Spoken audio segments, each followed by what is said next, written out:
Forgot to unmute myself. Apparently not bumped it again. Thanks, Darts. I hope you have a good night. I appreciate the lurk. And welcome in everybody else who's here.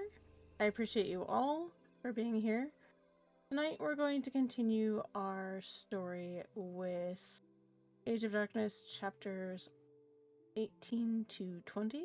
We might get to 21 if we have some time. We'll see where we're at. About 8:30 or so. So that's the plan. And so let me just get some stuff situated. Also, hey, I fixed my background. Check it out. It's not doing weird things quite so much. So I'm super excited about that. Alright.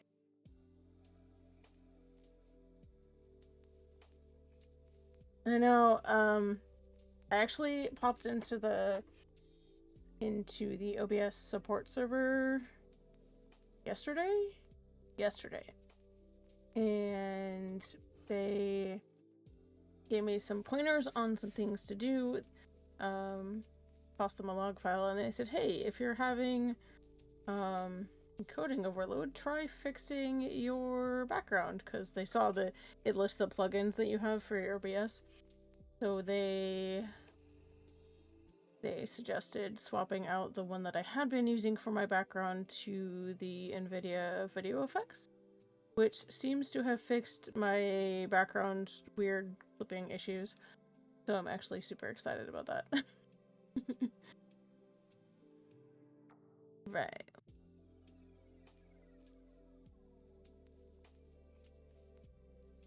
Let me know if the music is too loud. I'm still messing with levels a little bit since I redid everything. I'm gonna turn it down just a little bit on my end. Okay. Yeah, I'm actually super excited about the background issue being fixed. So please do tell me if you see any lag or stuttering or anything like that on the stream. I've done a lot of work with OBS over the last 2 or 3 days, and I really hope it fixed all my issues, because that was getting really frustrating. So please let me know in chat if you guys are hearing any audio issues or any seeing any stuttering on the stream or any kind of lag. That would be greatly appreciated. And get some water here before we get started. Also, I'm wearing the appropriate sweatshirt.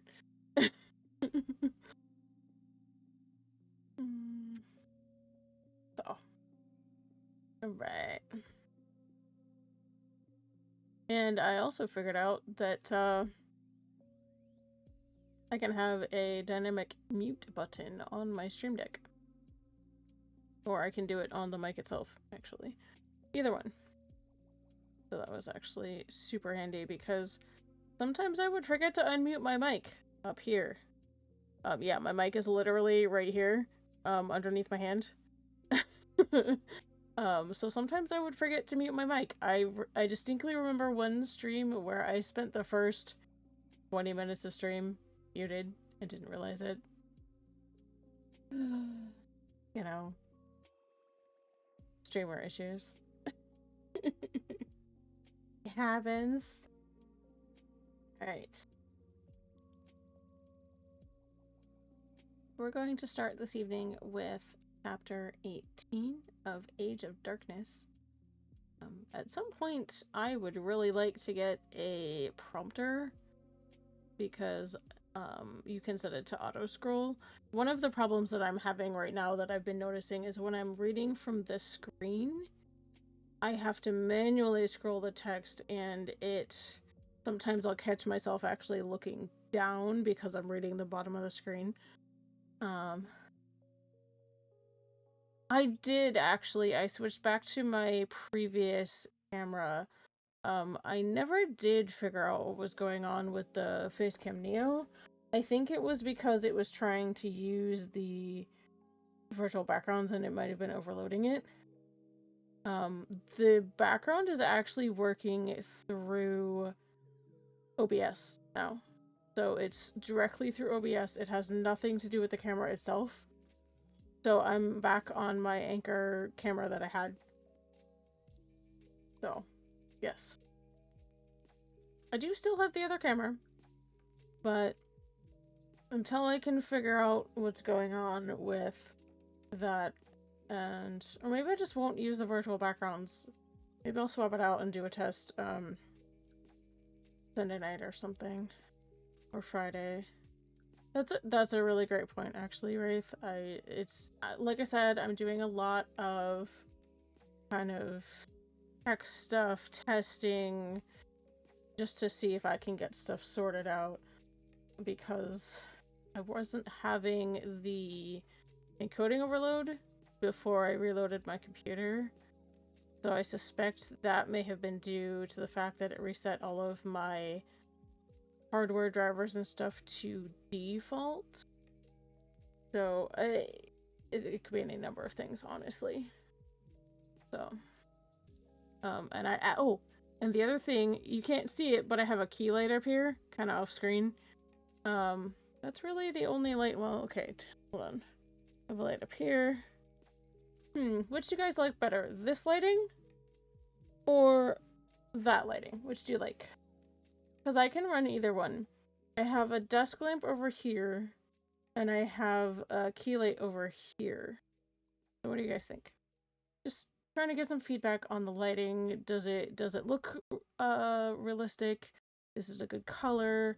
That kind of thing. This is really also kind of a testing stream and making sure everything's working correctly.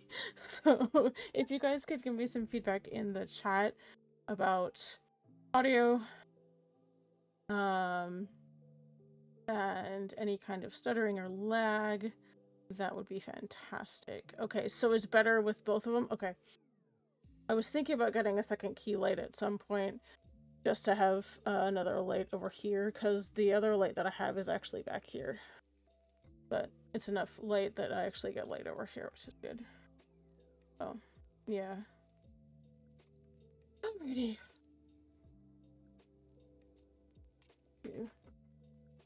Right.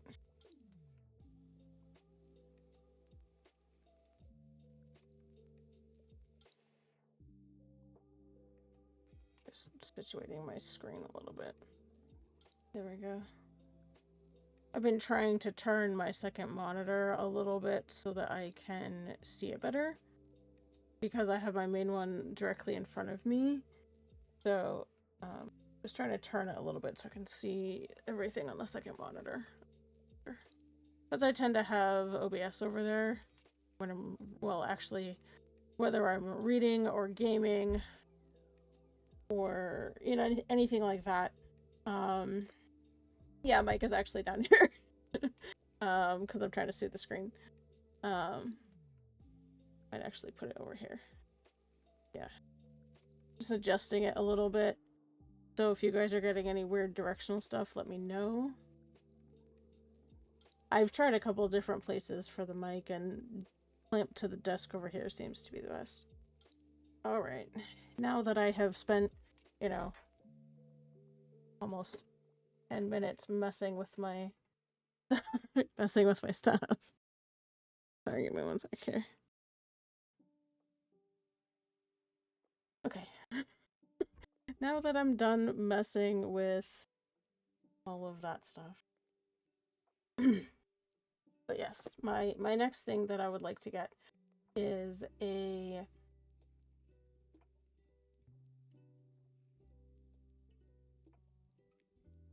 oh yeah, that's a thing with that camera. I'm not sure why it does that.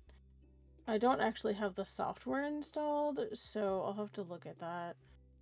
But yes, that is one downside to this particular camera, is that it does that periodically.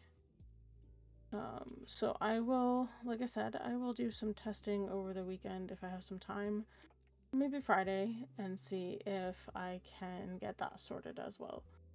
So lots of things to test and refine, because I basically had to rebuild my entire streaming stuff in OBS pretty much from scratch.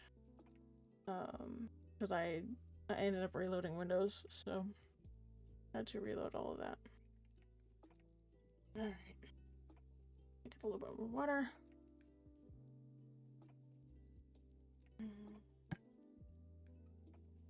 Alrighty.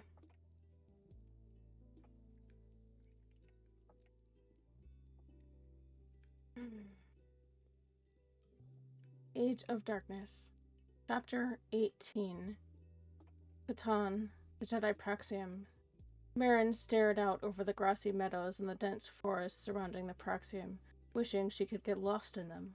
While some part of her understood why she had to remain, it frustrated her nonetheless. And that was putting it lightly.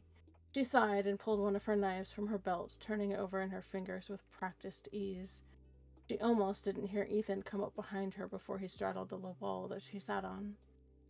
"You talked to Card, didn't you, Marika?" She nodded and kicked her feet a bit.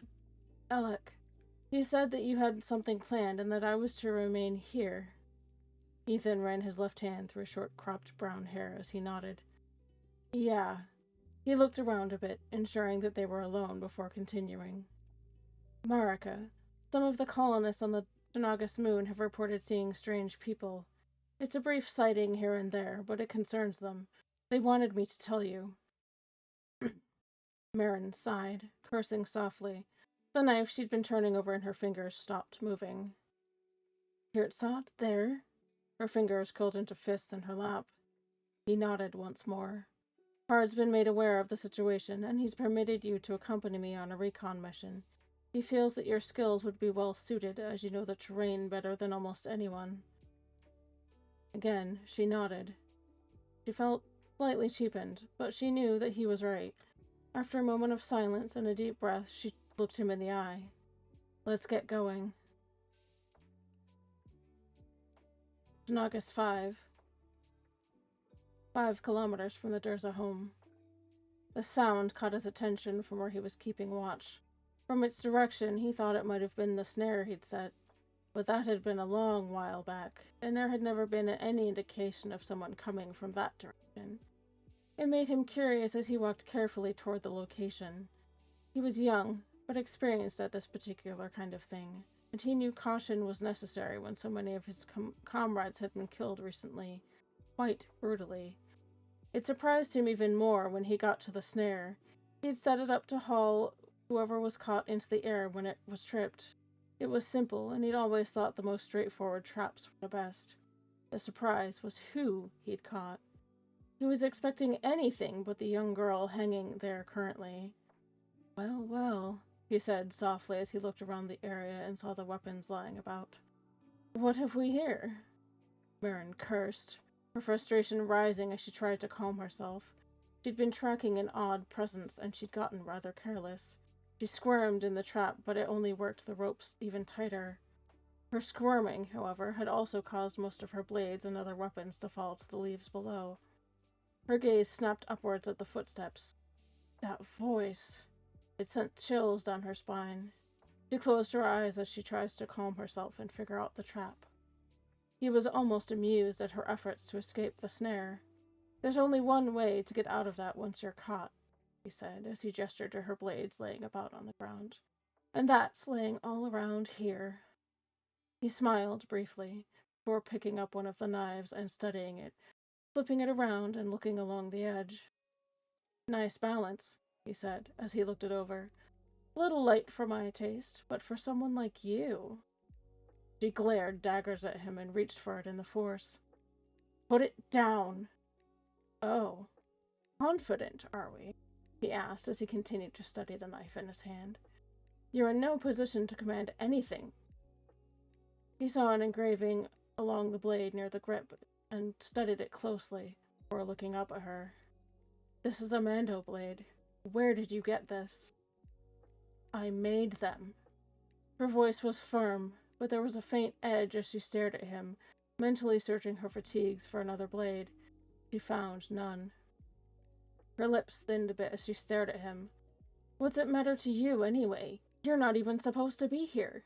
She kept her gaze locked onto him as she reached for one of her blades on the ground, trying to lift it to her with the force. "I've been here keeping watch," he said. When the first thing she'd said sunk in, and he looked over the blade again, his face changing as he began to understand the importance of that statement. You made this? She merely nodded, trying to keep him focused on the conversation as the one blade she held scooted an inch or two along the ground. She reached out again, pushing at him with the force, and trying to shove him away. And you can stop that, now, he said as he started to collect her other knives, checking them and finding the same design on all of them. Just 1 second. There we go. Okay. Marin growled at him, the one blade she had a force grip on floating into her hand. Or what? She quietly flipped the blade around, trying to cut through one of the ropes. She could barely move. That feeble attempt to cut the ropes. Marin looked at him. I don't know what you're... She stopped as she saw him move closer, her fingers flexing for a moment around the hilt of the knife she held. He looked at her momentarily before quickly and violently grabbing her wrist and yanking the knife from her hand and holding it close to her face. This feeble attempt to get away and try to kill me, he said as he threw the knife into the ground. It doesn't earn points. He backhanded her so quickly that it surprised her. She gasped a curse to Mandoa as she cranked her wrist in a direction it wasn't meant to go. She swallowed, but an instant later she felt his hand smash into her face. Pain blossomed against the left side of her face, and her head snapped in that direction as her vision swam. Who's keeping track of points, anyway? Funky in the face of potential danger. I like it. He gripped her hair and pulled, forcing her to look at him as he looked deep into her eyes. Now for my question. Who are you? You'd like to know, wouldn't you? She glared at him, even as she could feel a bruise blossoming across her face, and possibly a broken cheekbone. I would, he said as he thought about it, but I don't have to know it now. We've got plenty of time. He moved behind her and began to bind her arms and legs thoroughly before he cut the ropes of the snare and let her to the ground, making sure she was out of reach of her weapons. With her down, he collected the various blades and blasters. Marin seethed. She'd been an idiot, and now she was stuck. She lay still, slowing her breathing as she listened to his footsteps on the leaves. They were soft like Etika's. She frowned inwardly, focusing on the ropes and knots as she tried to pull one loose. Good luck, he said as he started to inspect a few of her other weapons. Marin just sighed in frustration. How could he possibly know? Unless he'd been briefed on her. She let out a breath, trying to calm herself and focus as she rested her head against the damp ground. She frowned. If he was here, where was Ethan? My other question, he said as he stood above her again. Are you alone? Her blue eyes snapped upwards as a shadow fell over her. She sighed and then nodded. How could he possibly know? It was as if he could read her thoughts. He grinned and knelt, tapping the side of his head. Did you really think all Force users are Jatise or Sitsi? She paled slightly, her fingers flexing involuntarily. Mekopani? Well, I'm confused, he said, looking around as if taking in the scenery. Duran tells me he needs me to stick around. Amandoad was carving up our people like an Anzadi butcher, and he picked me because he figured fight a Force sensitive with a Force sensitive, to which I was alright with the idea. But I find you here, he continued as he traced her cheek, avoiding the bruise. And you are definitely a practitioner. It radiates off of you like a bad power coupling. So I'm asking myself, is this Dalish the one he's been so nervous about? He looked carefully over another of her weapons that he picked up off the ground. When he started to check out the DE-10, a certain feeling about it caught his attention. He knew this weapon, and he began to study it more closely.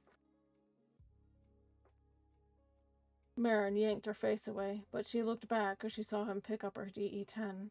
She sat there, staring at it as if analyzing it, trying to bury the memories that she had of it. Where did you get this? He asked carefully as he looked over every bit of the blaster. Erin stopped, staring into the forest as she blanked her mind, focusing on a black void. He looked at her and then back at the weapon, noting a few marks along the handle. "Ah, so," he said softly, regarding it with a new light. Marin frowned, mentally kicking herself as he'd figured it out on his own. "What's it matter?" "Nothing, Durza," he said as he placed the blaster in his pack with her other weapons. Marin swallowed. He knew. She chewed on her lower lip, staring off into the trees as she began trying to work on her bonds again. But thinking about Ethan. "If it is you," he said as he started to look around more cautiously, "he won't be far behind. We have an ad starting in 4 minutes and 45 seconds. Marin frowned. So, he wanted to kill Ethan. But then, what would he do with her? She worked her wrists around a bit, keeping her face and emotion still as she breathed, listening to him and the sounds of the forest. "So, Jerry is his little girl," he said, as he pulled her up off the ground and lifted her over his shoulder. "Well, you've certainly taken after him." Marin gasped in surprise as he lifted her, squirming. "So what if I have?" Her voice was somewhat muffled against his back. She drew her bound ankles up, trying to kick him as he walked.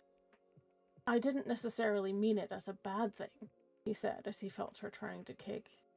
He immediately wrapped his right arm around her legs and threw his right leg up to kick her in response, before he kept walking. "As I said, you sure are spunky," Marin cursed as his heel smashed into her face. "The car," she muttered, her voice muffled slightly by the blood dripping from her nose. "What are you going to do with me?" "Well, I'd wanted answers," he said as he moved to the lean-to he'd set up and set her down. "But, now that I have one of them, I'm just curious about the other." She raised an eyebrow at him, trying to breathe through the pain throbbing in her face. "Are you alone?" he asked as he picked up his cup of cap and sipped some of it. She thought. He'd know if she lied. She stared at the lean-to wall momentarily, sinking into herself as she tried to reach out for Master Card. He looked up from his calf and glared. "I've asked twice now, Delish. If I have to ask a third time, it won't be gently." Marin sighed and looked away, her lack of an answer speaking volumes on its own. She squirmed again, hissing as her movement caused fresh pain to blossom across her face. He pulled one of her knives and looked it over before putting the blade into the coals of his fire, and then took up another sip of his calf. Marin's eyes widened, her memories flashing back to what had happened not too long ago with Kurtzad they had found among the colonists. She squeezed her eyes shut against the images before she nodded and looked away, slowly rotating her wrists. "Hi, Ogo!" He waited a few minutes before pulling the blade from the fire and making his way over to her. Once there, he knelt in front of her with the white-hot knife very close. That's right. "Last time before I start getting nasty. Are you alone?" Marin sucked in a breath, inhaling the scent of hot metal. "Elec," she whispered, her gaze locked on the blade mere inches from her nose. He sighed, looked at her again, and noticed a particular braid in her hair. He reached out and held it in his free hand. He knew what it meant, and what it was, and after a moment he sliced through it with the hot blade and held it in front of her face. Marin gasped and tried to pull away. "Naish!" she whispered as she stared at the braid, the one physical thing that tied her to the Praxium besides her Jeticod. "Bonjour." Her eyes searched his face for a moment before she stared back at the dark braid he held in his fingers. "Because I knew that this would hurt you more than if I used the blade," he said. "Now, who else is here?" He casually opened his hand, letting the braid fall to the ground. "Nasade," she whispered, looking to where the braid had fallen. That was the truth. She had no comms to reach Ethan, and she didn't know if her attempt to reach Mr. Card had worked or not. She tried to keep it undetectable. Good, he said as he clenched the knife in his calf for a moment, set it back down, and then took another sip. It actually improved the taste a little. Marin frowned, gazing into the fire and trying to keep her thoughts quiet as she began working to stop her nosebleed. She was no healer, but she could at least do that, if he let her. We have an ad starting in 10 seconds, so I'm going to pause right there, and I will go to BRB. Be right back, friends.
Alright, friends, we're back from our ad break. Thanks for sticking it out. I appreciate you. Oh, sorry. Apparently I need some water. I have some right here.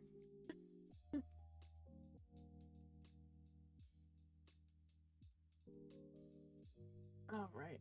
Also, I'm using a bunch of Mandoa words in this chapter, but also the stories in general.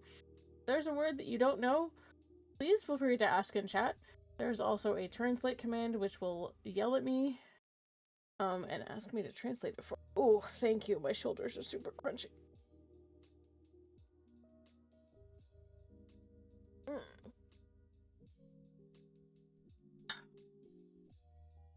Thank you. I needed that. Needed that good stretch. Alright.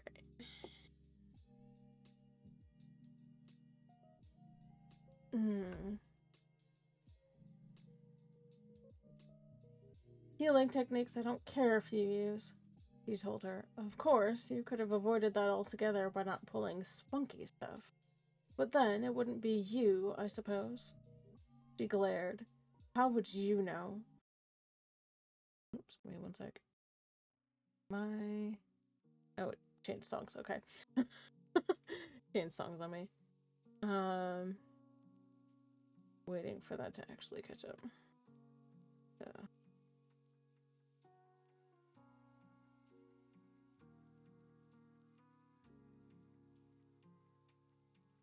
Okay. Trying not to jack the music too loud, so let me know if it gets too loud. I'm actually gonna change songs on that one. There we go. Maybe? Maybe? Okay, well, I don't know if you guys can hear that. I'm trying to not blow my own eardrums. There we go.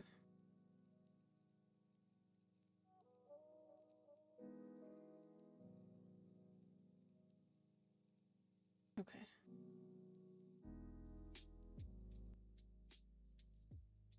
There we go. Sorry, guys.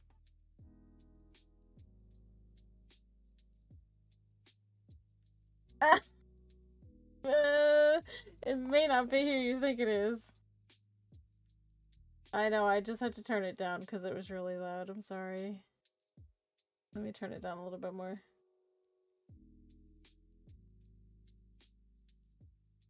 How's that? I can never tell with the different music because it all changes. There we go. She glared at him. How would you know? She sniffled a few times and then spat some blood on the ground between them. He looked at her and nodded softly after a moment. Not everyone gets trained up in their arts, Elish. Marin frowned. Mevhen, you asked how I would know. Are you asking me about our mutual abilities, or are you naturally resisting? She merely shrugged. He nodded at that and sipped his calf. Well, I'll find out all I need to know soon enough. Or should I say, Joran will. Her head came up quickly and she stared at him.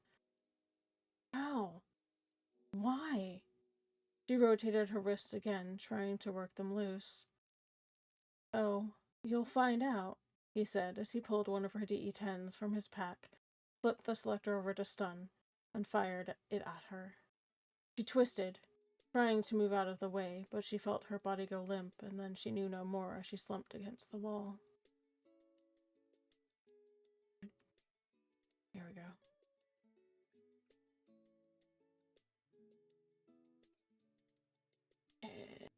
I'm here.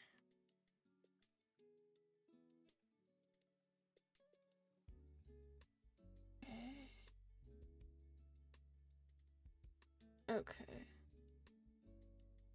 I'm gonna turn a little bit. There we go. Patan, the Proxium Training Circle, 0700 hours local.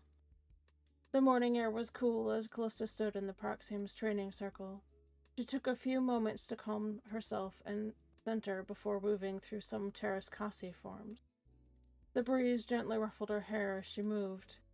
Even in the calm of the morning, she could feel a faint, nagging sensation, as if something somewhere wasn't right.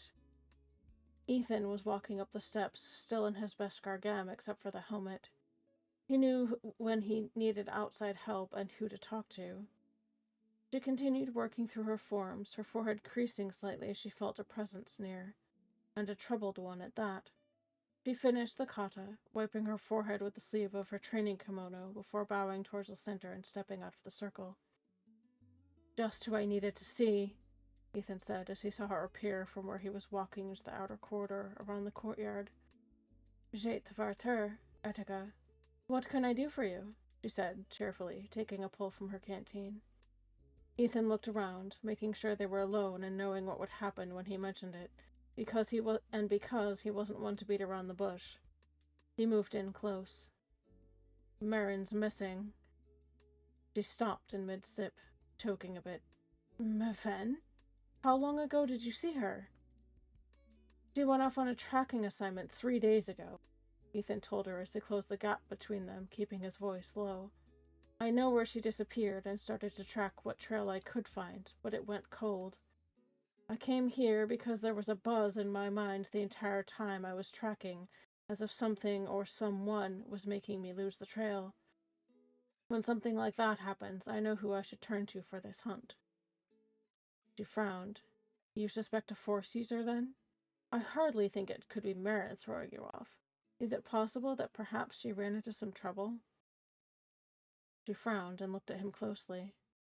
What was the last you heard of Kirtzad? A possible place they'd found to hole up in, and she decided to check it out. He shook his head as he walked around a bit. I knew that it wasn't Marika throwing me off. One, she wouldn't do that to me at a time like this.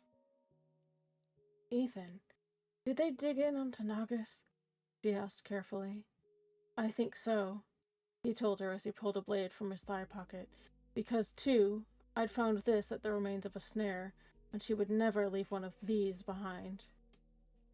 He handed her one of Marin's knives that he'd found laying on the ground. It had been by pure chance that he'd seen it. She swallowed, and she took the blade gently in her fingers. It was indeed one of Marin's. She's usually cautious. There's something off about this. You trained her. She can elude you. What if whoever they sent was a Force user? Then it's someone who had an edge on her somehow. I know Andrea has trained her heavily when she hasn't been training with me.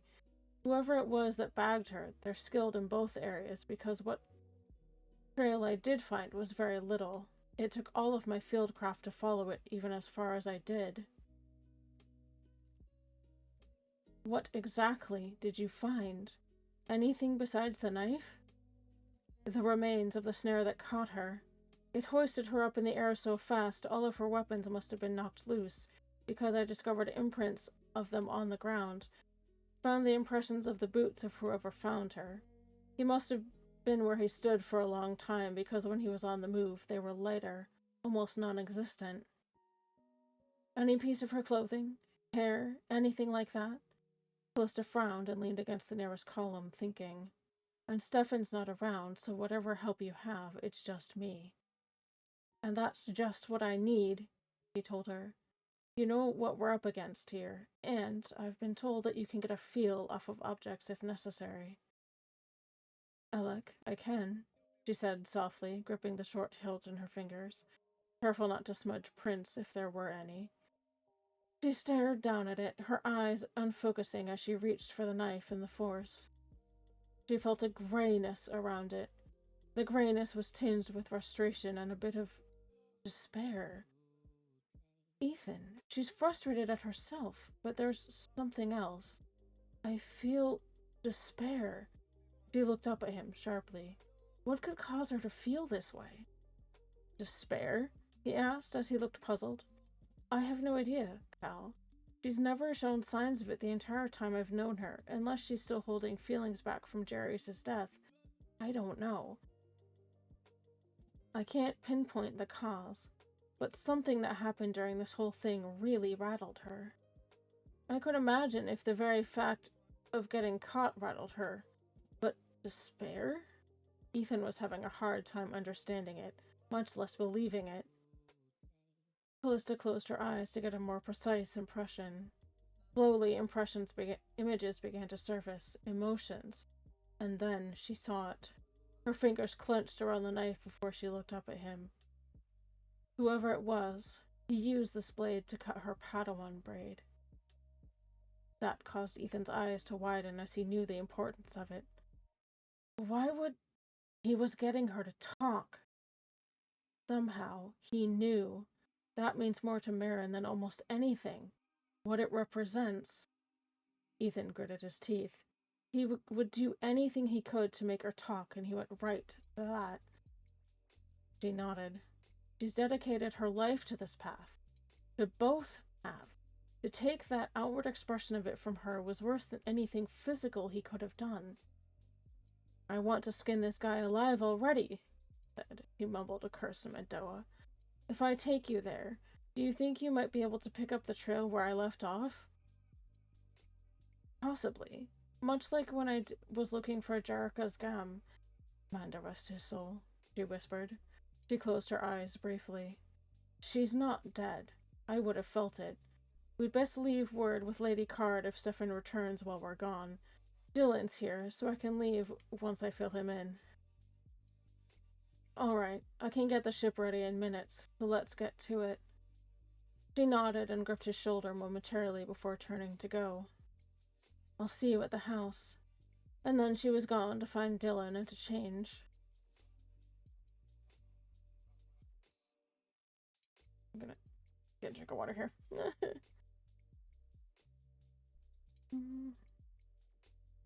Mm. Alright.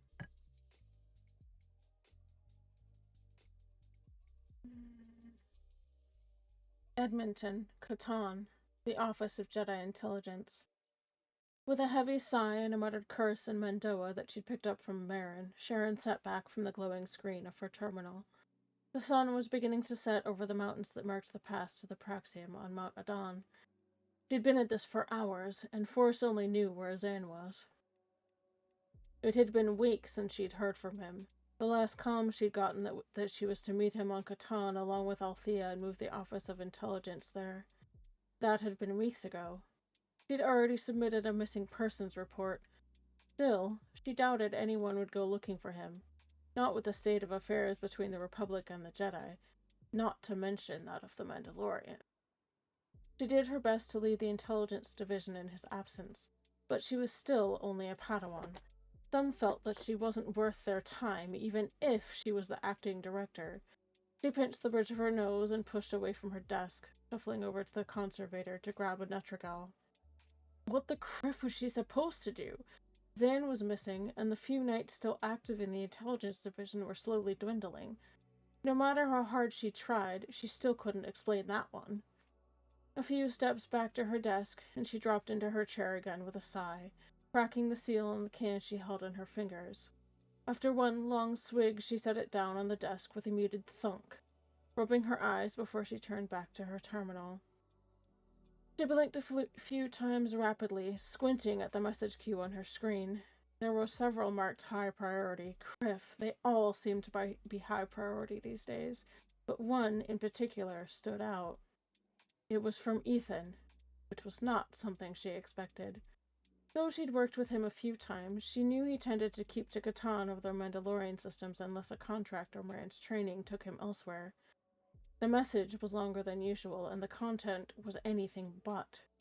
She squinted, rereading it to ensure she was reading what she thought she was. Secured channel. Sender, Ethan B. T345-HV-E32. Recipient, S. Moren, JI3F6H732D. Sharon, I know you're busy, and I'm sorry to bother you with this, but Marin's missing. You know I sent her out on a recon mission. She's not checked in now for a couple of days. She was tracking possible Kirtsat on Tanagas 5. They've gotten bolder over the last few months and managed to dig in without the colonists or Marin catching much wind of it. Only the colonists' recent reports of spotting strange men alerted us to their presence. Callista and I found her last location on the moon, and it's not good. As near as we can tell, their operative here captured her. It would be a lot to ask to spare a couple of your people. Put out the word to Mandalore and the Protectorate to send a contingent to assist us. They should be prepared and equipped for ground combat, infiltration, and possible hostage extraction. Ethan. Sharon's hand froze halfway to her lips and she tried to set the can down slowly.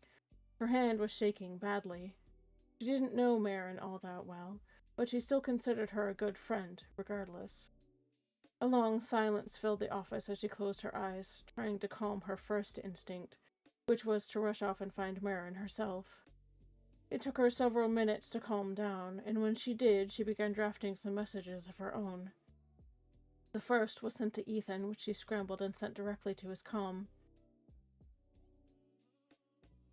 Secured. Channel.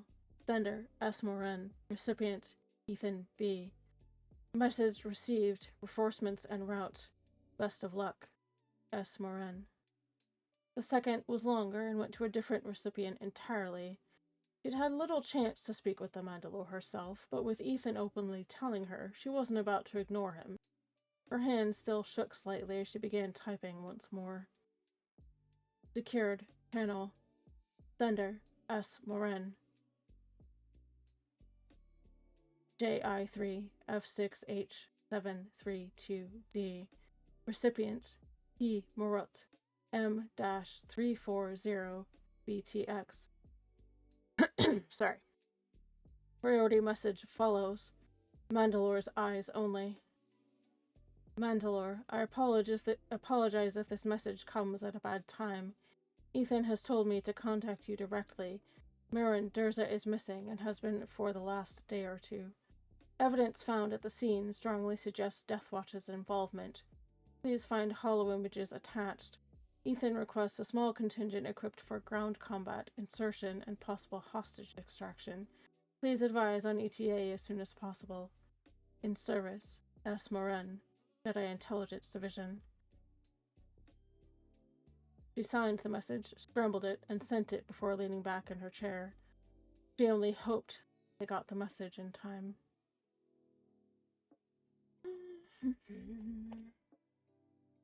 And that is the end of chapter 18. I'm gonna take a sip of water. Okay. Just one sec.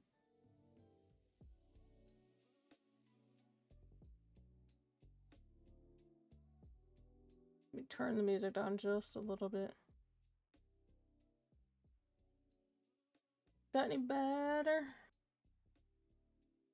Okay.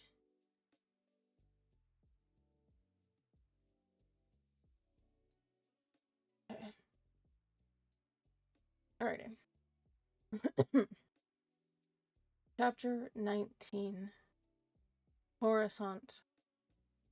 Stefan had given Renius several objectives to address, and he needed more time to put together the assets he thought he would need.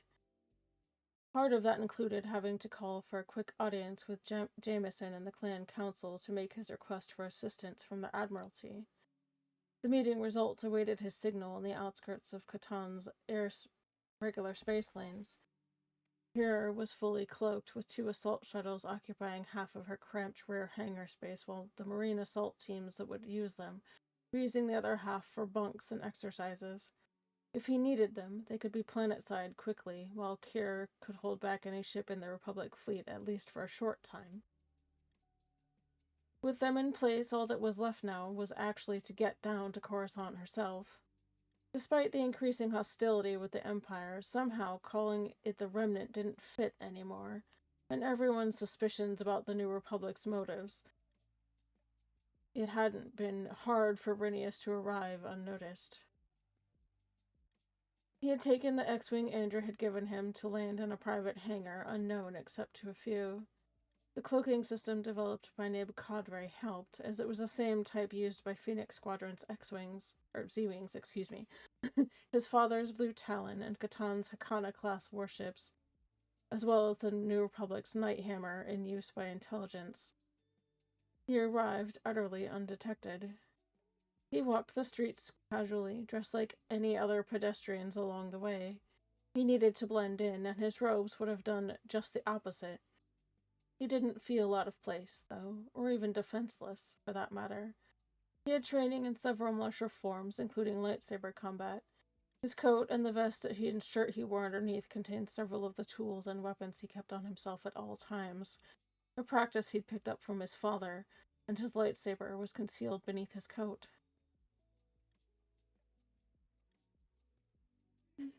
Few knew where his X-Wing was sitting as he walked, but fewer still knew that there were other ways to enter the Jedi Temple besides the main gate. Whoever their enemies on Coruscant were, they would be watching to see if anyone of particular interest might arrive. Renius wasn't as well known to those outside the Order here on Coruscant as his father was, but it was a risk he would not take. Instead, he passed through the crowd quietly and, with just a trickle of his inherited ability to conceal himself, slipped into one of the many entrances to a series of corridors that would take him into the temple itself. The way was familiar to him, and in a short while he was inside the familiar halls of the temple itself. "Hold," came the voice from behind him. Renius turned and looked at the Jedi who had called out to him. He saw that the man instantly relaxed. "What are you doing here?" he asked as he moved forward quickly. "No one had sent word that anyone was coming, Renius." "I'm not really here, Master," Renius said as he bowed briefly. My father sent me on an important task. Did Mikron or Ari ever arrive here at the temple? The master shook his head at the question. They never did, and Stefan had told me that they would be arriving. I sensed worry and confusion in orbit, but that was several hours ago. Sorry. They were arrested, Renius told him. I don't know why, but I have to find them. Father also wanted to get word to you to start getting Jedi out of the temple and off planet as soon as you can. How many? He said all of them. We don't really know who we can trust on this planet anymore. You mean the Jedi? I think he meant everyone. The older Jedi nodded. I'd already begun working on that, given that we'd noticed more people paying close attention to what Jedi we have here are doing. It's been an uneasy feeling over the last while. More words passed between them. And then Renius took his leave and headed for one of the lifts to the upper levels of the temple. One of the things his father had asked him to do finished, it was time to complete another. The temple's computer archives house their entire database. All the information about the Jedi, their history, techniques, backgrounds, locations, everything was here. In recent years, Stefan and the Council had decided that having such information in one place was not wise, and they'd begun to retain the database files at several locations, including Chandrila and Catan herself. If the Jedi were to evacuate the temple, as Irenaeus was instructed to tell the first master he came across, that database was too important to fall into the hands of those that could be considered the Order's enemy. Stefan had told Irenaeus what he was to do once he got to the archives, since only a handful knew which section needed to be destroyed. The Council had stored all the critical files in a specific section of the databanks.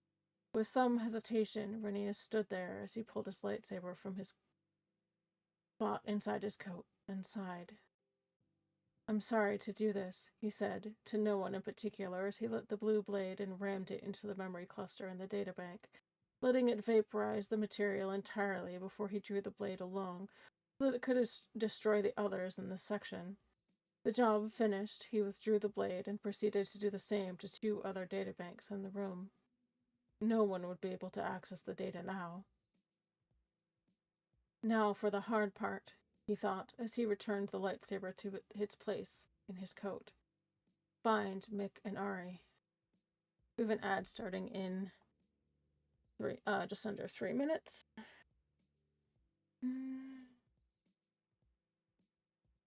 Okay. Wait just 1 second here.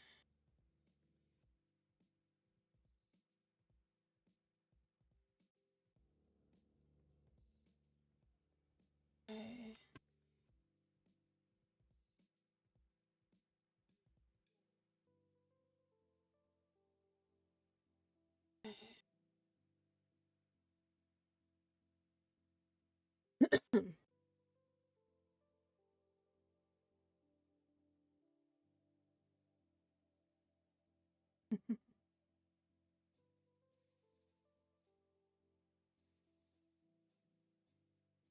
Alright. Sorry, I got distracted for a second. Now we're getting serious. Hold on to your pants, people. Or your hats, or whatever. We're about to get serious. Thank you, Sunshine. Hello, ma'am.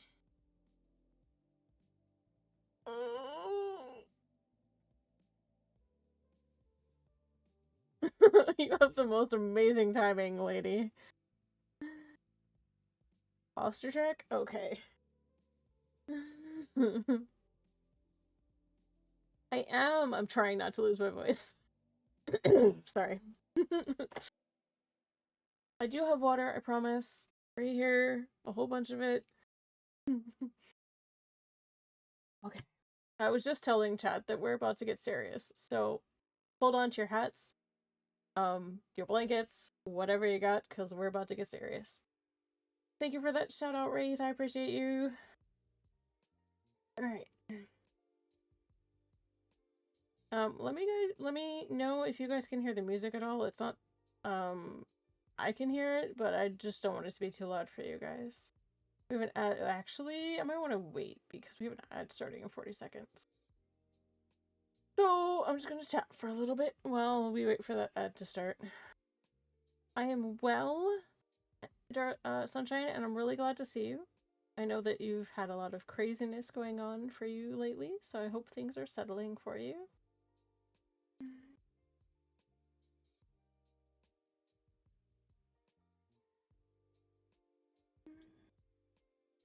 I am getting really involved in the story right now, so trying to not read in the middle of the ad. Because that's just not cool. We have an ad that's starting momentarily, so I will be back. Go take a break, get a drink of water, get a snack. See you in a minute and a half. Bye, guys.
Alright, guys. Thank you so much for hanging out during that ad break. I appreciate you. Unfortunately, I have no control over the fact that we have ads, so I try to stay on top of them. I don't have Sorry about posting in chat for them, but I do have prostitutes posting when our ad is starting, and they always go for a minute and a half, which is actually a great amount of time to go get a drink of water, get a snack, things like that. Have a stretch, in my case. um, yeah. Yeah, I was gonna start reading a section, and then it was like, we have an ad starting in about a minute, so let's not. Okay, give me 1 second, guys.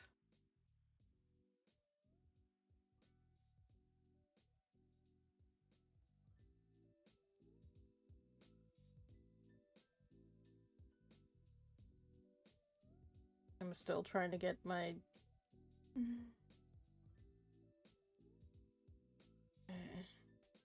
Still trying to get my levels okay on the music without blasting myself. Alright.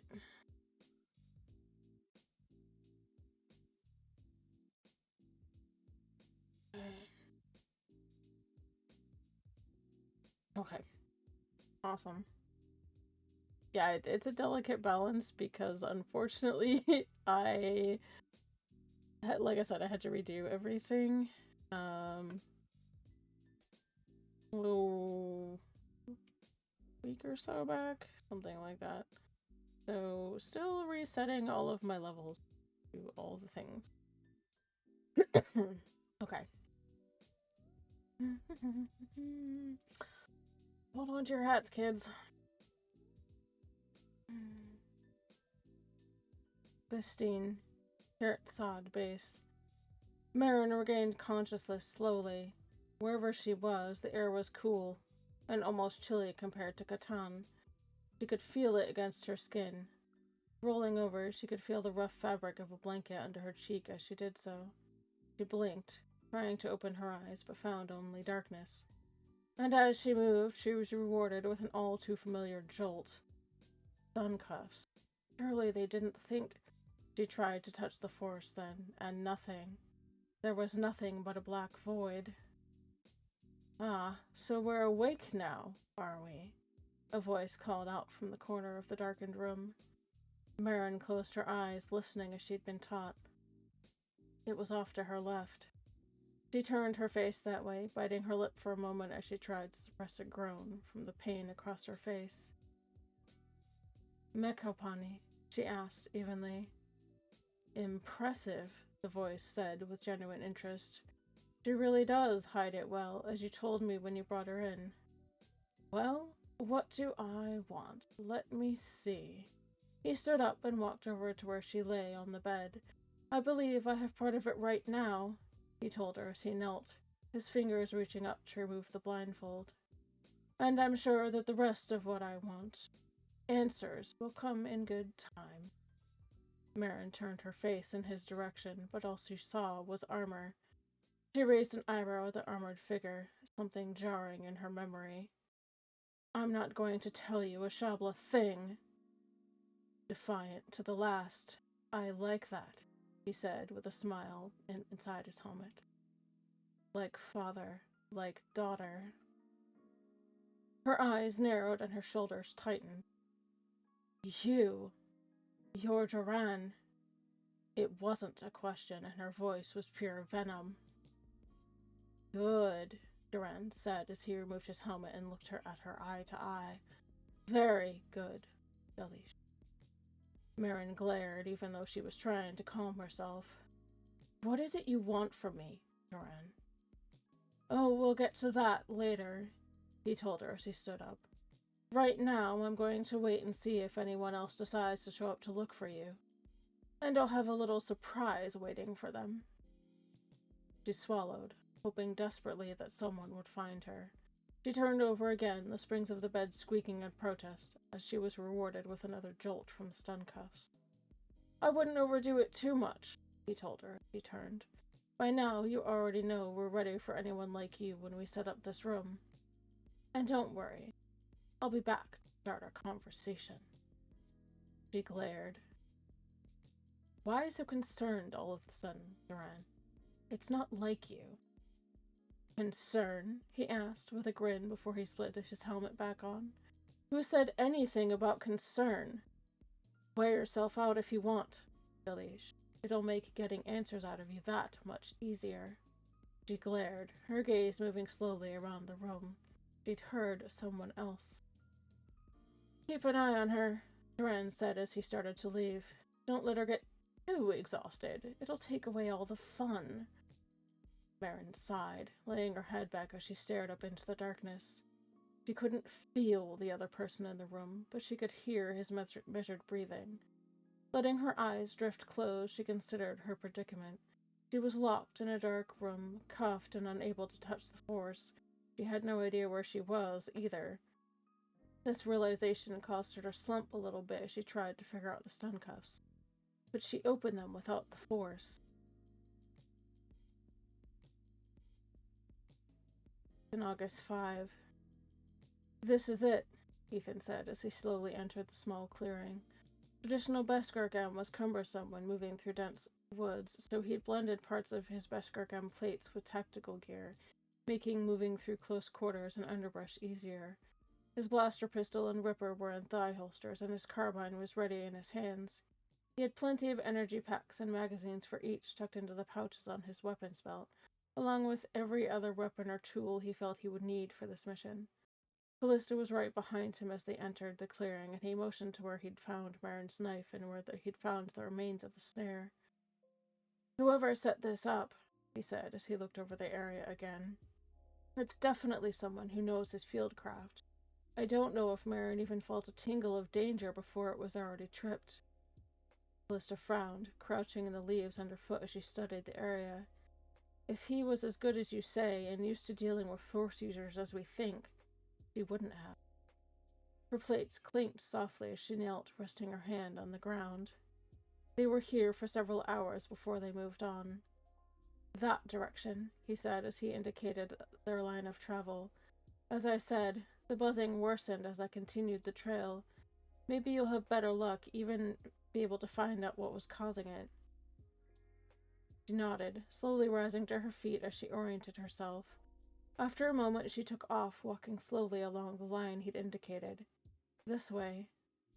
Her voice was quiet as she moved forward carefully, checking ahead and around them as she moved. Amanda only knew what lay in wait. Several silent minutes passed until she reached another clearing. Torch marks covered the grass. She knelt, running her fingers across them briefly. His ship was here. She shook her head, feeling a faint headache coming on. Ethan was at her side in an instant. "Are you all right?" Callista closed her eyes briefly. "That buzzing you felt? I'm getting it too, but I can block most of it. It's giving me a headache, though." "Any idea what's causing it?" She frowned and then looked up at him. "Some force users can cloud the minds of others and misdirect them." "Jossa," Ethan grumbled as he looked around. "I was afraid of that." She sighed. "I think that's what's happening here, and why it took so long for me to track. They were worried that he might try to bring in a few that had that ability, and were not shy about crossing the line," he told her as he looked around the clearing more. "It looks like they were right." She sighed, balling her left hand into a fist. "I don't know if I can track her from here, but I will try. I need some time to focus." "You got it," he said, giving her some distance but continuing to look over the patterns in the grass. Callista sighed again before settling cross-legged in the crisp leaves, her left hand tracing one of the burn marks. She reached out with the force, breathing through the mild pain of the headache as she tried to piece together the fragments of emotion and thought. It wasn't encouraging, but at least it gave her a place to start. Slowly, she got to her feet, her hand tracing a line by her side. She stopped, drawing her hand upwards and pointing to one spot in the sky above. "They went that direction, and not too far, I think." "Short hop?" Ethan asked, looking along the line and starting to pull out a datapad. "Elec, only a couple systems away. They've gotten bolder." "We'll see about that," Ethan told her as he plotted out the possible systems based on the line she'd given. "We'll just see. They'll know that help is coming of the Jatize kind. From what I know of Joran, he'll have prepared for that." She sobered a bit, remembering what Stefan had told her about what had happened to Jarius. "If he's gotten a hold of one or two force users of his own," Ethan said as he put the datapad away and headed back towards the ship. "Sounds like this may need to be a joint effort." "Who have you got in mind?" she asked quietly as she followed on his heels. "You're the only one with a lightsaber I know that isn't tied up at the moment. Besides calling in Jarius' old friend in the Corps, it'll just be the Mandos going in." She frowned. "I can fight without it. It's too much of a giveaway anyway, especially if Joran's as prepared as I think he is."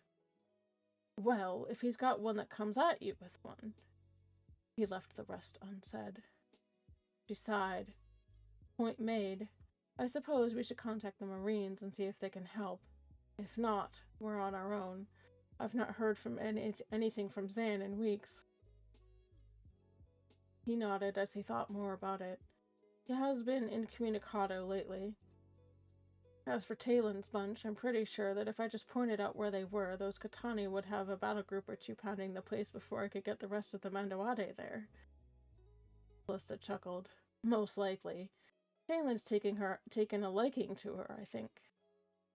I wish I knew where Jared was, but I know Stefan needed him on his mission. Alec, she sighed. Is it wise to involve him, though? He stopped and thought on that question for a moment. No, that kid is still a kid, Jedi Knight or not. Card told me how he went off when Jade was kidnapped.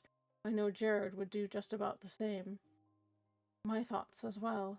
As much as I don't like it, we shouldn't tell Jared until we know more. Then let's get going, Ethan said as he led the way back towards the hangar and the house. She nodded and checked her blaster as she followed. The dry leaves crunching underfoot were the only sign of her passing.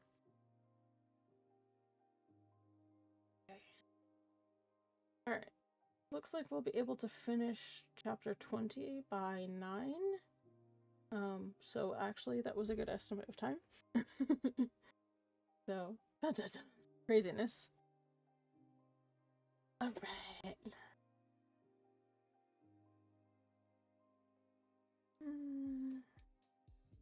Okay.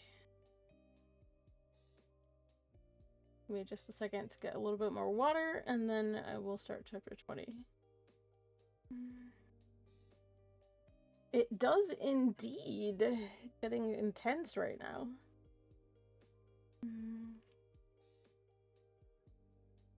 And now you'll understand why I'm having such a hard time starting the next chapter of Steps into the Past. Because it's this stuff. Like, it's a little crazy. Because I have to take several kind of threads of story and weave them into something that's coherent. So, yeah, it's a challenge.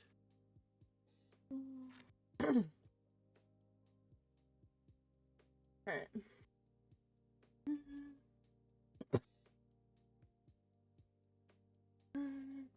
It does indeed. Okay.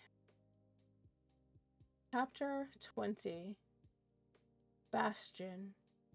From the depths of her bunker, hidden deep beneath the surface of Bastion, Isard watched the events on Coruscant unfold. Her platinum blonde hair picked up nearly every color of the rainbow, projected by the 2 banks of computer displays encircling her. As the great-granddaughter of the Empire's greatest tactician, she would become its new instrument of ascension. She would lead the Empire back to its former glory. Her alliance with the Sith would ensure the Empire's dominance in the galaxy. It was only natural that the 2 forces reunite under one banner. However, one last task lay before them to ensure their plans could proceed. Isard grinned as she watched Mikron and Ari Din walk dejectedly to the waiting prisoner transport. Her spies, working with Sith adepts, had rigged the transport days ago in preparation. She allowed a slightly wider grin as the transport lifted and the droid at its helm began the pre-programmed flight that would carry those 2 troublesome Jedi to their final resting place. Specifically, a section of the sky above the old Senate district. Isard smoothed the crimson jacket she wore. She'd had to search the better part of the galaxy to find it, but it was worth it. Just like the cosmetic surgery she'd undergone to change her eyes, one icy blue, the other molten red, the dyed red Grand Admiral's uniform was another way she was becoming her namesake. Soon she would complete what Yasen Isard had started all those years ago. Soon the Empire would span the galaxy, and all would fear the name Iceheart once more. She calmed herself then and allowed a look of disinterest across her face. And that, she said aloud as she sent the command that started the timer on the beradium-laced transport, is the end of Mikron and Ari Din. She looked at the lifeless corpse of her former commander, which was propped comically behind his desk. His dead eyes stared back at her, impotent and futile. His was another necessary death. Her rise to power was swift and unimpeded, with him out of the way, and she laughed softly. Feeling his warm blood spill out from the knife wound and over her hands had been exhilarating. What? Kind of. You'll have to listen more. Maybe. Okay.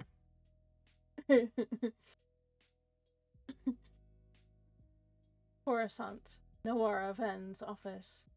Mr. Ven, Evelina cried. We have to go. We have to save Mommy and Daddy.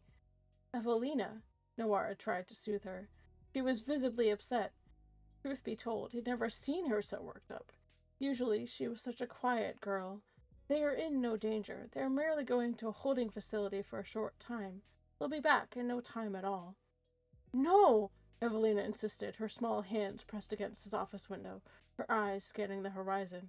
There's something bad on the transport ship. I know it. We have to save them. By the way, she's like 4, 5. just for context. So I'm trying to do little kid voices. That's hard. I'm sure the transport is fine, Evelina, Ben assured her, though his mind was already racing along a frightening line of thought. Maxwell would never dare try an assassination. It would easily lead straight back to him.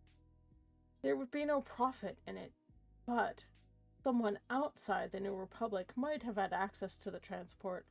Someone outside the New Republic may have bribed, bought, or coerced Maxwell into arresting the Dins without telling him why. Ben's eyes grew hard and he tapped at his datapad, pulling up video surveillance of the landing pad, upon which the transport had parked when it had arrived at his office. He scrolled forward to see Ari and Mick enter the transport and watched closely as it lifted off and banked away. And then his eyes grew wide. It was only a blip on the recording, but he saw it. There was a red light blinking beneath the transport. He froze, magnified the image, and traced a finger along a line of wires that looked like they'd been recently soldered. Asa. Mr. Ven? Evelina had turned to face him, her toy tauntaun clutched tightly to her chest and her eyes moist with tears. We have to save them. Noara Ven slapped the comm unit built into his desk. His aide quickly answered. Itera, Ven said. I need the transponder codes of the prisoner transport that was just here. I need you to put me through to your contact in the den as quickly as possible. On it, sir, his aide replied. In a moment, the code floated into being on Noara's datapad, and his comm unit buzzed with a good contact.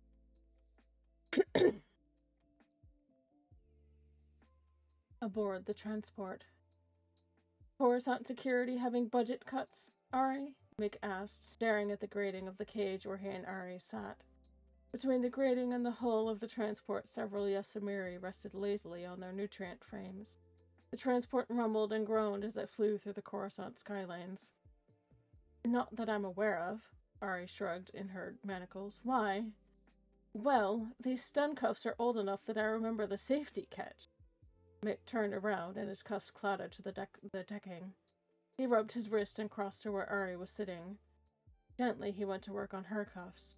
And this transport has black sun graffiti on the interior bulkheads. Ari's stun cuff slipped off her wrists and fell to the deck plates along with Mick's.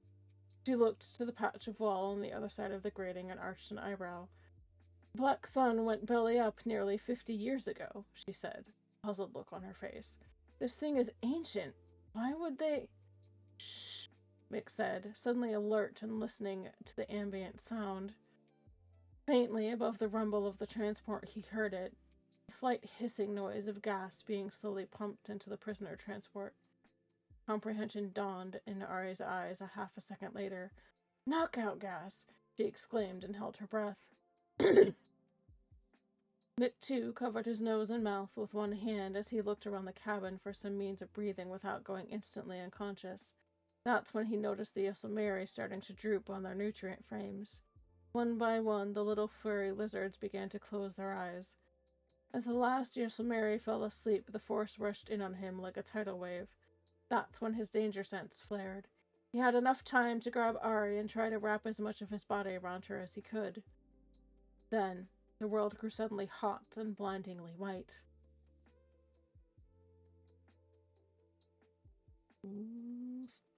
Okay, guys. Coruscant, Noara Ven's office. Okay, Shalara was saying over the comm. Gas is flowing. Now will you tell me why it was so important to knock out whoever That transport was... What the criff? What, Shalara? Ben asked, leaning over the comm system on his desk. What happened? The transport exploded, she answered quietly. I didn't sign up to kill anyone, Counselor. What the hell is going on? Evelina stared intently out the windows of his office, watching a bright light on the horizon. They're okay, she said, quietly, turning to face Ven. They're okay, but they're hurt, and Daddy is mad. Ben couldn't take his eyes away from Evelina's. Suddenly, there was more depth to them than he'd seen in a lifetime of human interaction. Don't worry, Shalara, he said, finally. Nobody died. Today. And he ended the transmission. We should go to them, Nomura said as he stood next to Evelina at the windows. I'll get a medical team and we'll... Rhenius is going to them now, Evelina said, a far-off look on her face. They want us to stay here. Oh, the aging Twi'lek said, looking back to the windows. Very well, then. Together, the two stared out towards the horizon. This was a bold move, Ben knew. Whoever was behind the assassination attempt was either completely insane or had the resources to believe they could get away with it, or both. Nomura Ven didn't like the implications. We have an ad starting in 4 minutes and 20 seconds.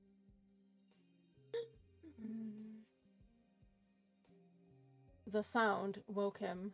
There was a whistling in his ears, and he'd somehow lost his shirt. And it was quite windy. Mick Rondin opened his eyes and found himself plummeting through the air above Coruscant's Senate district. It all returned to him in a flash, and he reached out to his wife in the Force and with his hands. She drew near him, her eyes opening wide and then hardening with determination. Mick had taken the brunt of the blast, giving her just enough time to throw a hasty force bubble around them when the explosion tore apart the transport. The shockwave had still knocked both of them out, and Mick had severe burns over all of his back and arms. Ari remained relatively unharmed. They joined hands then, and as they neared the rooftop garden of the Grand Hotel, both threw their opposite hands forward and pushed with all the strength they had left. The rooftop permacrete cracked under the pressure, and their descent slowed to nearly a complete stop. They touched down, hand in hand, on the now cracked rooftop, and Micron took a knee. The burns he'd suffered were more than the road could handle now that the adrenaline had worn off. The pain came crashing in on him, and he was finding it harder and harder to breathe. Ari worriedly surveyed the wounds on her husband's back and arms as she sent cooling waves over him through the Force. His breathing was labored, indicating that the burns went deeper than they looked. He'd taken most of the blast, conduit or not. No one could have acted faster than he had. Her own minor burns were forgotten, so she knelt behind him and focused more on cooling the burns and healing the deep tissue. He needed a long dip and a Bacta-tank. She needed help getting him to one. Afterward, they both needed to find the person responsible and pound them into a fine paste. Ari reached for her comlink, but it was a charred ruin. She took her focus off Mick's back for a second to see if she could reach anyone through the Force. That's when she sensed Rhenius. She sent the card boy a slight nudge and smiled when she sensed him turning in their direction. Good lad, she thought. Then she turned back to her husband. He looked weakly over her shoulder and gave her a small smile, but she saw an inferno in his eyes. Are you okay? He asked, his voice soft and raspy. He broke off in a cough. She smiled at him. I'm fine, love. Don't talk. Concentrate on shunting the pain. I'm doing what I can, but we need to keep you from going into shock. Mikron nodded mutely, still smiling. He turned and closed his eyes and began falling deeper into the Force.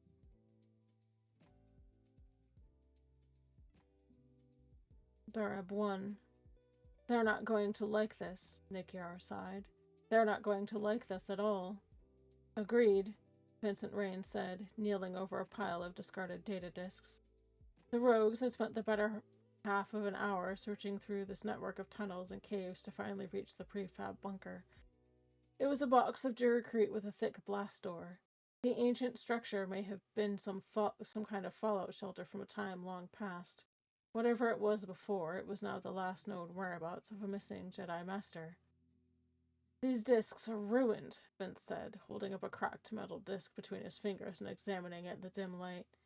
Keep them, Nick said, looking over a pile of clothes and a tray of prepackaged foodstuffs, partially eaten. He left in a hurry. No signs where he was going, but he may have been hiding his tracks on purpose. So, someone, Vince began. Or something, Nick interjected as he gathered everything in the room into a duffel bag. Was after him? Vince finished. And then what? The pursuers cleared their tracks as well? There's not much here that I like. Nick Yarrinjar kicked the wall. Sorry. We bag it all and take it up to Talon. If we can find him. Vince nodded as he scooped up all the data discs into a clear bag. If he's even still alive. I'm gonna pause right there because we have an ad starting. Catch you guys in a minute. Thank you.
Alright, yeah. We are back. Thanks, guys, for hanging out. I had to go take a drink anyway, so the ad break was a great opportunity for that.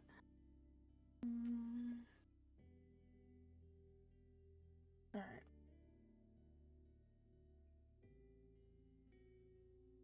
He's alive, Nick said, heading back into the tunnels. How can you be so sure? Vincent asked, following. Nobody has heard anything from him in years, and his lieutenant, Ikea, seems to be running most, if not all, of his old business now. He's alive, Nick said again, trudging through the cramped corridors. And I know where he is. I see, Vincent deadpanned. And when will you tell me about your recent omniscience? I thought you knew, Nick smirked as the two finally climbed out of the tunnels and into the blazing red sun of the Barabel homeworld. It's a hunch, Nick shrugged. Besides, it gets us off this rock. A benefit, to be sure. Vincent nodded as they headed down the long, dusty road to the spaceport. Should we report this to Stefan Card? Report what? Nick asked. Hi, Stefan. I just wanted to let you know we haven't found Einar. How are the kids? Point taken, Vince replied. Can we go on another trip across the galaxy for no monetary gain whatsoever? Oh, don't look so glum, Nikiar chided the mercenary. The way things are looking in the galaxy, money will be the least of our worries sooner rather than later. You are really terrible at cheering a person up. Vincent arched an eyebrow at the pirate. You know that, yes? Absolutely, Nick grinned as they reached the spaceport. The Phantom waited in an unmarked hangar. In a few hours, the two mercenaries were on their way to Mirkir, searching for a man with the resources and the means to help them in their quest, and praying that he was still alive.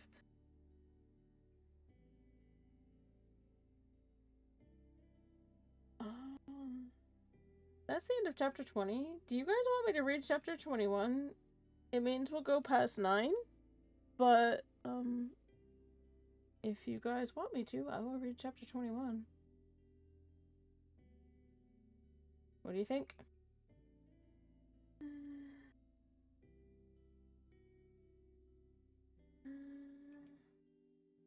I'm game for reading chapter 21 if you guys would like me to.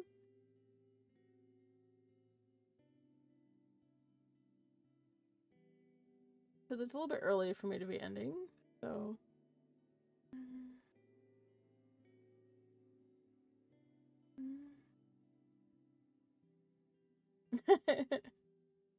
Yeah, it's only like 20 tells, so I should be able to get through the bulk of this chapter by 9, so we'll see where it goes.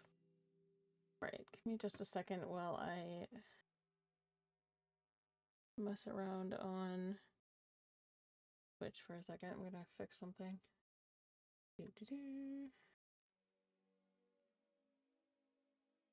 That's streamed. I need...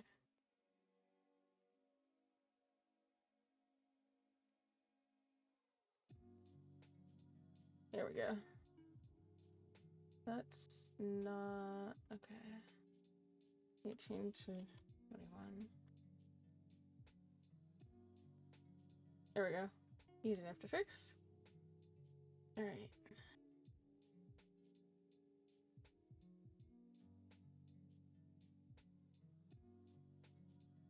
Alrighty. Chapter 21. Bastine 4. Pirate Base. Day 4. Duran was reading through a book in the room as two of his soldiers brought Marin into the chamber, stripped of her weapons and just in her fatigues. She wasn't cooperating with them at all, and one of them backhanded her before they attached manacles to her elbows and attached them to a harness that lifted her off the ground by half a meter. This left Marin's feet dangling well above the floor. Duran merely kept reading as they finished setting her up, and then stood on both sides of her before he finally looked up. Decided if you would give me a hard time asking questions, he asked, as he read a few more pages. Marin hissed, struggling as her feet left the floor. His question brought her gaze to him, and she glared. I told you before, I'm not telling you anything. She stopped, struggling for a moment, again trying to stay calm. Stefan's words echoed in her mind from when she tried to go after Duran all those years ago. He closed his book and set it down before he got to his feet and walked towards Marin. He was without his Besgargam and wore a set of black tunics and a cut that seemed so familiar to her. It wasn't until he got close to her that the recognition started to set in. I promise you, young one, he said in Katani to her as he looked her right in the eyes. I will have the answers I require, one way or another. Her eyes widened as she recognized the tunics of a Katani Marine. They bore no insignia, but she would know them anywhere. She bit the inside of her cheek to keep from swearing in surprise. You will try, she said, softly. Only those who believe they might fail.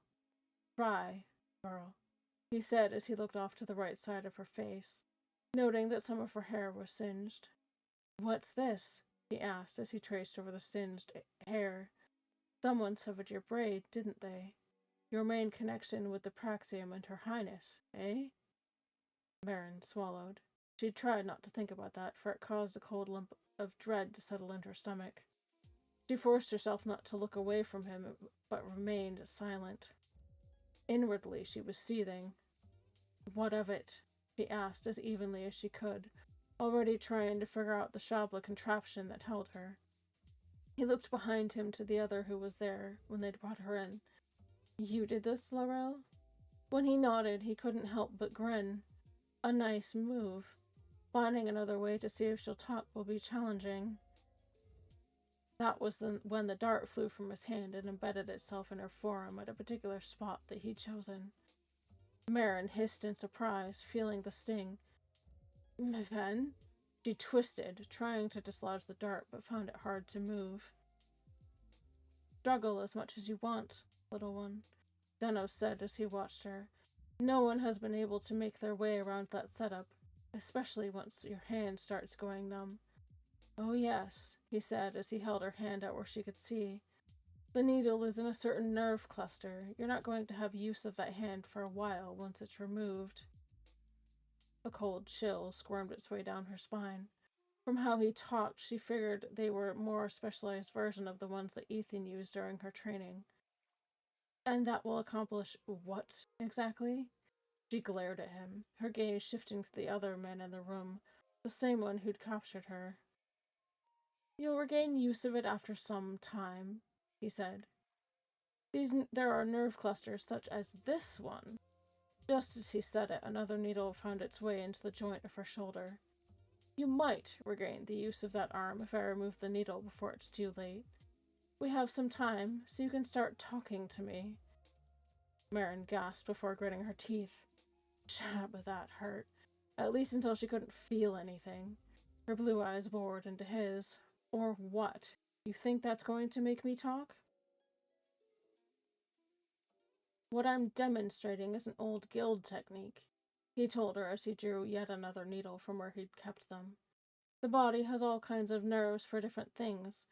I'm only using the ones that will numb you, in the case of your hand, or permanently paralyze you like your other arm, if I don't remove it in time.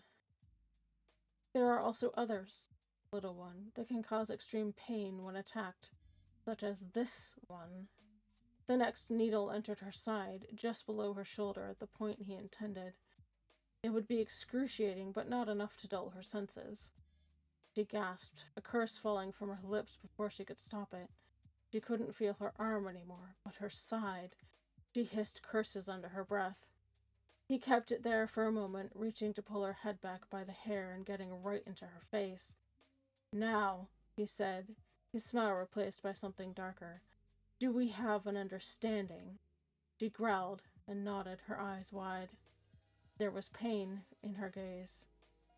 Mekopani, I imagine you have some knowledge of the Katani fleet. Maybe not as much as I do, since I was once part of their armed forces, but you'll have updated information. I'm told the fleet has formed new battle groups. We'll start with a simple question.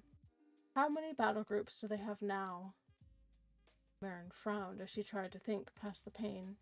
Duran's grip on her hair prevented her from looking away, and she hissed in discomfort. 7? I really don't know. I don't have that much interaction with the armed forces. At only 13, I'm sure I can rely on that answer, Denos granted her. I have my own sources for that, so there is no worry of mine. However, I believe you have intimate knowledge of Mount Atan. She swallowed. What concern is that of yours? He only responded by tweaking the needle in her side. Ah! She yelped, sweat beading on her forehead as she bit her lip. She couldn't block the pain, at least with the force.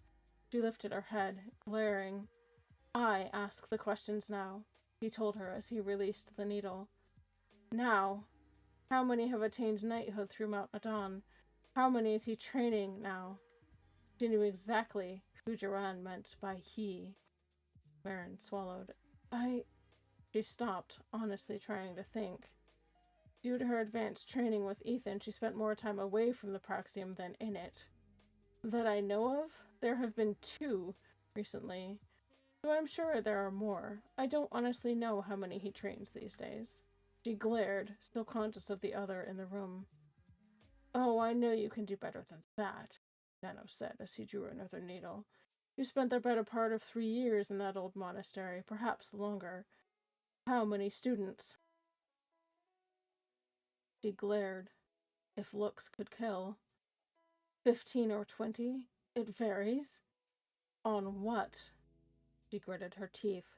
On if they decide to stay or not. He nodded and made a few mental notes. How intense is the training? Does it follow standard practice or his more martialist views? She frowned. We learn standard Jethize philosophy and saber training and swordsmanship. Rumors float, little one, Danos told her. It is said that a Jetive that comes from Mount Adon is not to be trifled with. Her teeth grated every time he called her that, but she tried not to let it show. Don't believe everything you hear. Oh, I have heard of the prowess of your teacher, he told her with a smile that was anything but comforting. Just the tales one hears of the great battles of Renvar and Mist. And those are only the most recent of his great battles. No, Dalish, I believe there is truth to what is said. However, I know things have been gathering lately. Who has been meeting? She frowned inwardly. Duran's intel was good then. The Marines have been out on exercises. As to the rest, I'm not invited to such things. Danos laughed at that answer. All schools have rumors. I'm sure there was talk of the great gatherings that have been happening near the school. It doesn't make them true. She shrugged as much as she could. I've heard of them, yes, but I don't know the details. He leaned forward, holding the fresh needle in front of her. Enlighten me. She swallowed. I've seen a lot of the council come and go lately. He never says what they discuss. Just the council? She looked at the ceiling momentarily, the strain showing.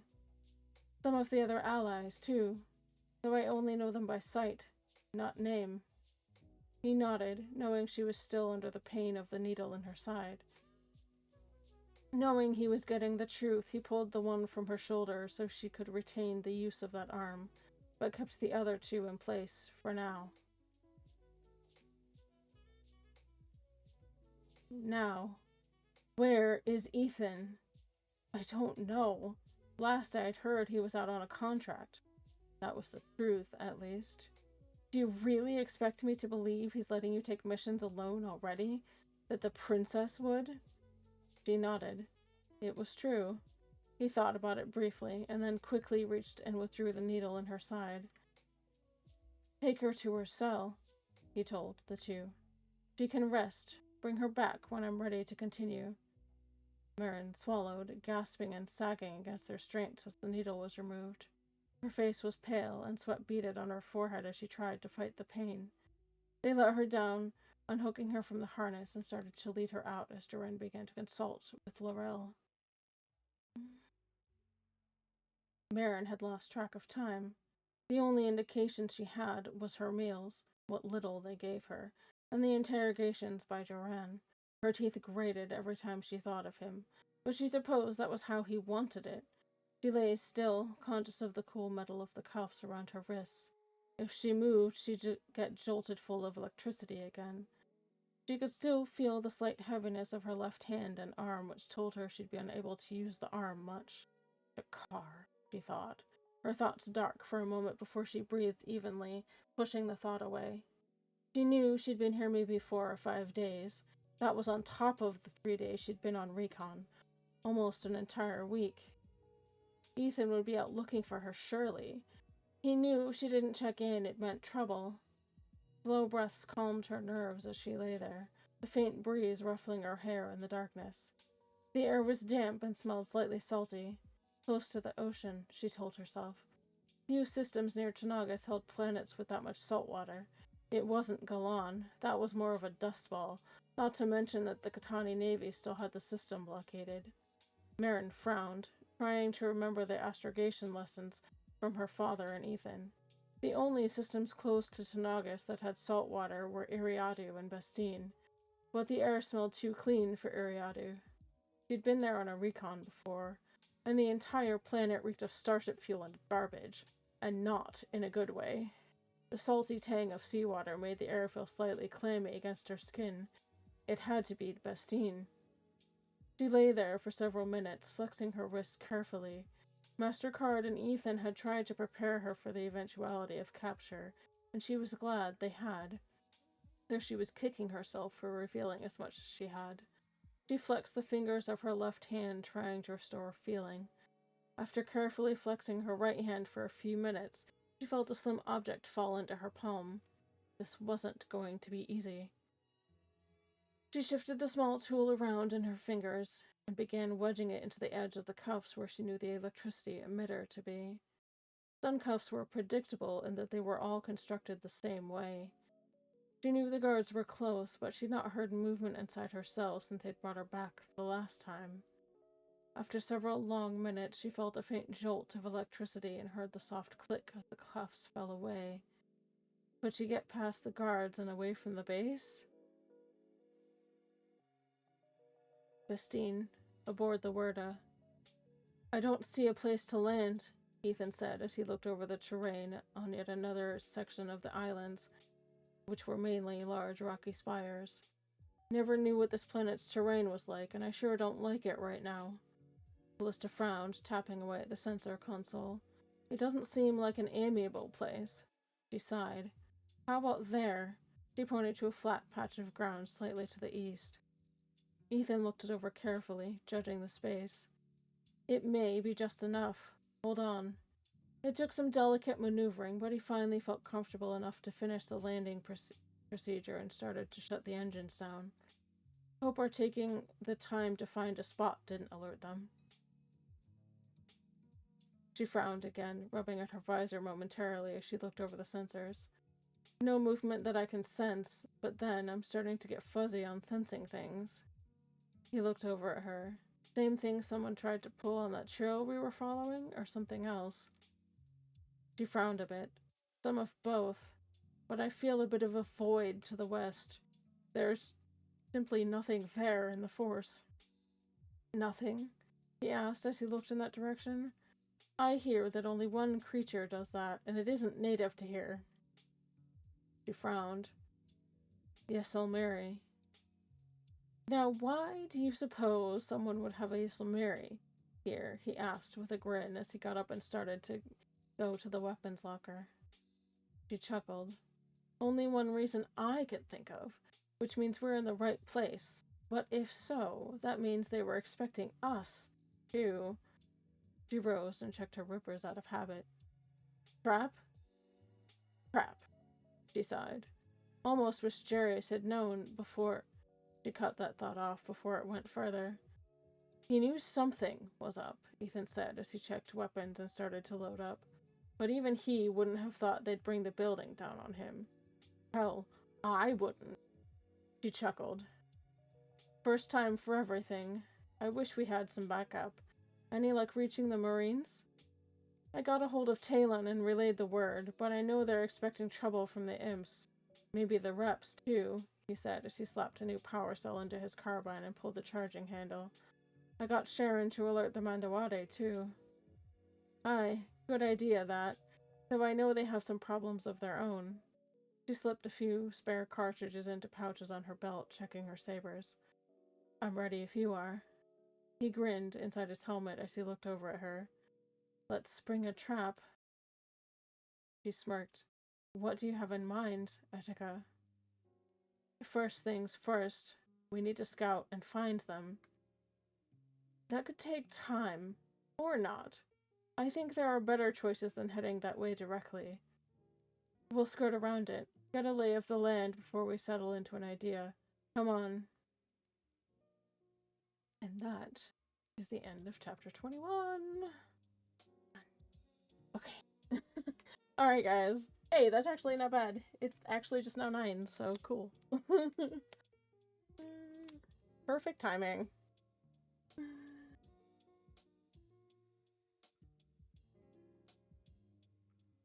Perfect timing. Right on time. I know. I love it when it works out that way. Alright. I'm going to go see if we can find a friend to go say hi to. Give me just a moment while I look around.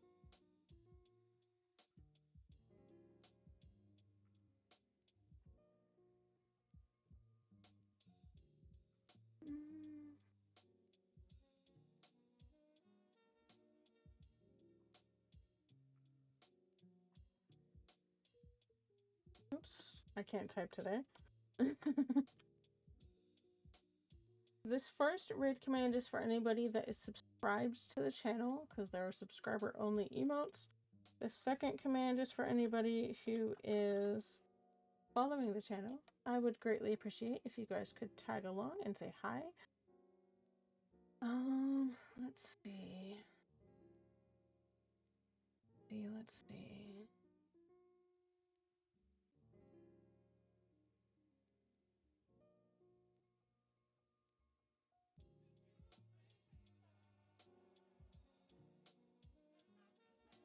Let's see.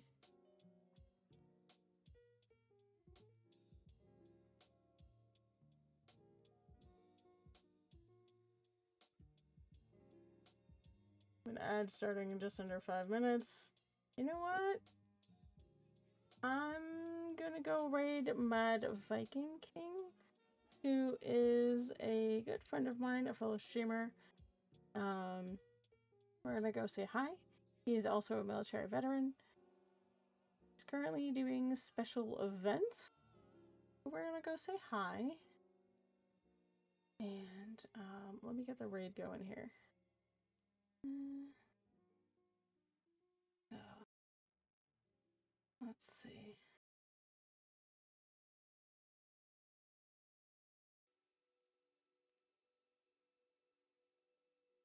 I appreciate you guys.